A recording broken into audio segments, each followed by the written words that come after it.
Hello everyone, আজকে আমি আপনাদের সাথে শেয়ার করতে চলেছি কড়াইশুঁটির ঘুগনি।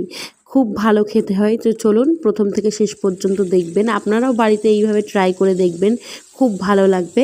তো চলুন প্রথমে কড়াইটি গরম করে তাতে সাদা তেল দিয়ে জিরে আর তেজপাতা ফোড়ন দিয়ে ওর মধ্যে পেঁয়াজ বাটা, টমেটো পেস্ট, আদা রসুন বাটা, ধনে গুঁড়ো, জিরে গুঁড়ো, লাল লঙ্কার গুঁড়ো, হলুদ গুঁড়ো, লবণ, অল্প সামান্য চিনি দিয়ে মশলাটাকে কষে আগে থেকে কড়াইশুঁটিটাকে একটু ভাপিয়ে নিয়েছি। আমি একদম অল্প সামান্যই বানাচ্ছি রাত্রে ডিনারের জন্য।